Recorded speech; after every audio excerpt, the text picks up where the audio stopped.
Whether you're going on a date with someone for the very first time, or being interviewed for the job of your dreams, you want to make sure the person you're trying to impress doesn't think you're an utter goof within minutes of saying hello. The same applies to the wide range of anxious potential superstars making their debuts for a wrestling promotion. Sadly, not every performer is lucky enough to hit the ground running and powerbomb the mighty John Cena to the sound of thousands of adoring fans on their very first night. In reality, for every Kevin Owens, there's also another hopeful talent who falls flat on their face on night one, and struggles to get things going again from there on out. I'm Gareth from What Culture Wrestling, and here are 10 wrestlers who never recovered from awful debuts. Number 10. Sin Cara.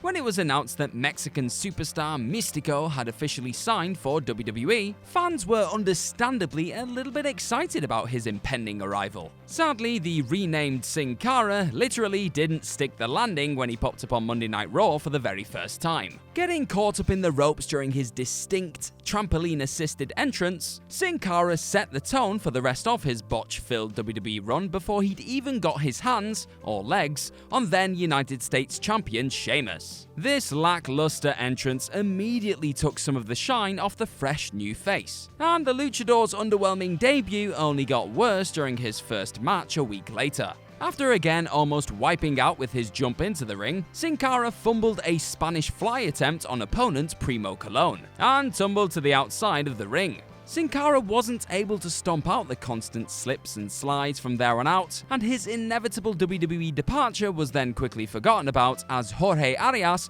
took up the masked mantle for the rest of the character's run in the company.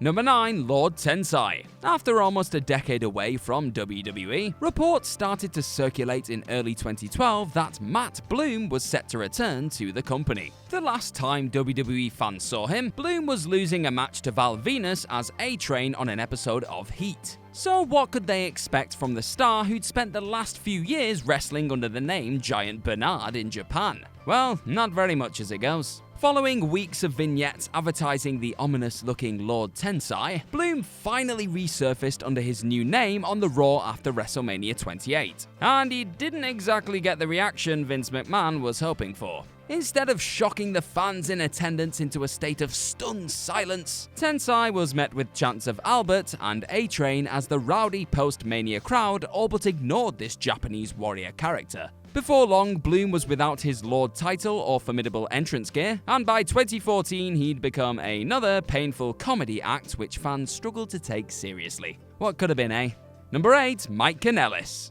To say that fans were a bit puzzled by the WWE debut of Mike Bennett and return of Maria Kanellis would be a bit of an understatement. Bennett was a former IWGP Tag Team, TNA X Division, and Ring of Honor Tag Team Champion. Yet for some reason, Vince McMahon felt he was best used as one half of a couple who enjoyed standing at the top of the ramp and staring lovingly into each other's eyes. Needless to say, their anticlimactic first appearance during the 2017 Money in the Bank pay-per-view didn't really land, and Kanellis' first match against Sami Zayn a few weeks later was met with widespread apathy from those watching on in the arena and at home. Things didn't get much better after that, as Kanellis was barely used on WWE television for the remainder of his time with the company. In the end, the couple would both be released from their contracts in April this year, freeing Bennett from this disastrous run which seemed doomed from the very start.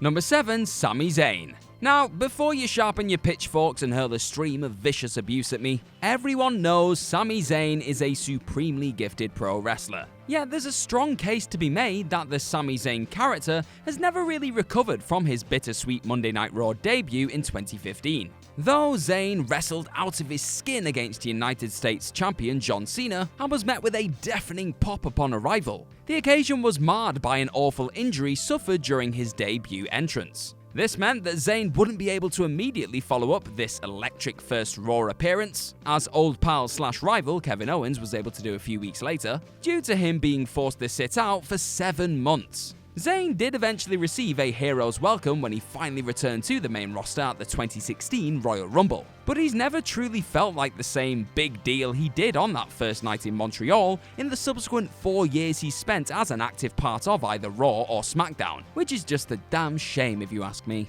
Number 6. EC3. EC3 looked like the sort of performer Vince McMahon dreams about, though it's still to be confirmed whether he does actually sleep. And his fairly brief spell in NXT suggested that he was being fast-tracked to the big time. Yet, after being announced as one of the newest faces arriving on the main roster in December 2018, EC3 spent most of his time flexing into mirrors backstage, and would only officially make his in-ring debut in February. It was here during an appearance on A Moment of Bliss when the potential main eventer was dealt the first of his many damaging WWE blows since returning to the company. Instead of allowing EC3 to present himself as the rich, entitled, charismatic star he could be to the fans all around the world, Nia Jax interrupted the top 1% before he had a chance to say a single word. Dean Ambrose then arrived to knock the mic out of his hand and the wind out of his sails. EC3 may have won the match that followed, but this jarring debut proved that the company really didn't know what they were doing with him, and this issue plagued the remainder of his WWE run.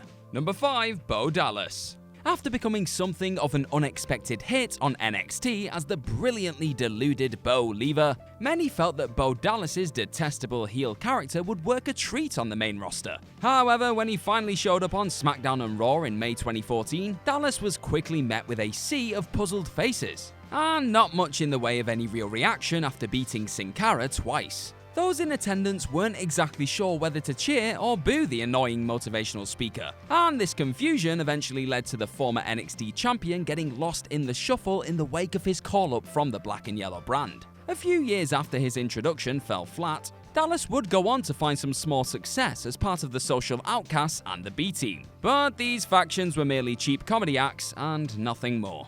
Number 4. Emelina.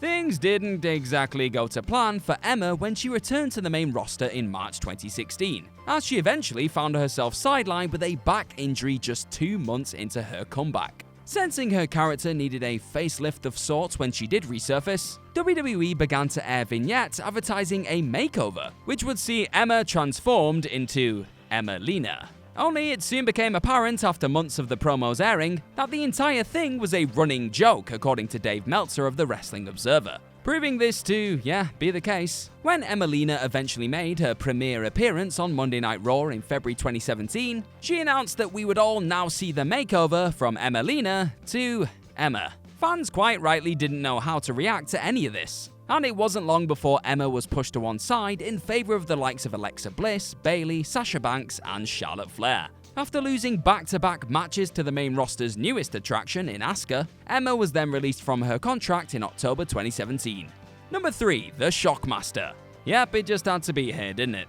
After leaving behind the WWF and signing with rivals WCW in 1993, Fred Ottman was told he would be debuting in a War Games match at the Fall Brawl, alongside some of the company's most beloved babyface stars in Sting, Davey Boy Smith, and Dustin Rhodes. So far so good.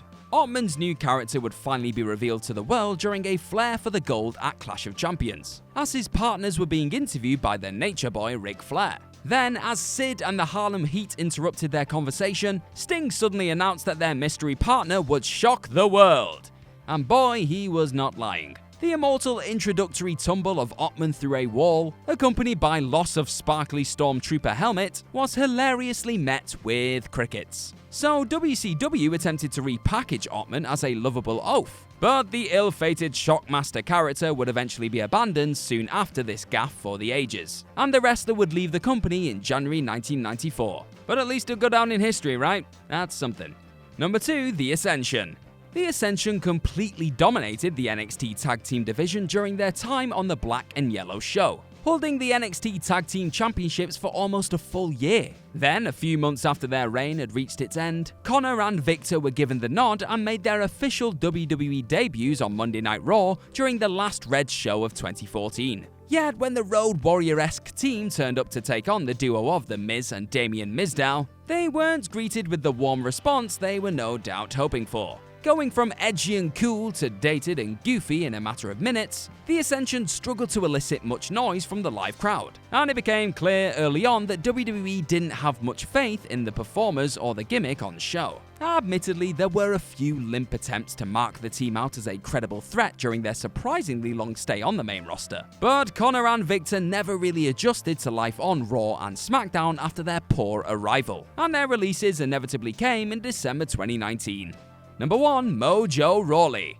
On the surface, Mojo Rawley had the tools to become a real hit in the land of the Giants. However, instead of being presented as a formidable, charismatic bulldozer, Rawley was given the hype gimmick and told to bounce around NXT like a 5-year-old experiencing a sugar rush. Obviously feeling this colourful chaos would go down a storm on the main roster, WWE decided to eventually have Rawley debut at the Battleground pay-per-view. After his NXT Hype Bros partner Zack Ryder had been defeated and subsequently attacked by United States champion Rusev post-match, Rawley bolted down to the ring and proceeded to scream at the Bulgarian Brute. And that was about it, really. In hindsight, this all bark and no bite display set the tone for the majority of his main roster career. He'll always have his 7 24/7 championship reigns and an Andre the Giant Memorial Battle Royal win though. So yeah, go Mojo.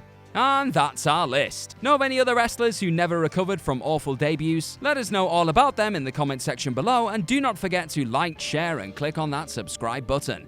Also, be sure to head on over to whatculture.com and click on some more awesome articles just like the one this video is based on. I've been Gareth from What Culture Wrestling, thank you very much for watching, and I'm sure I'll see you very, very soon.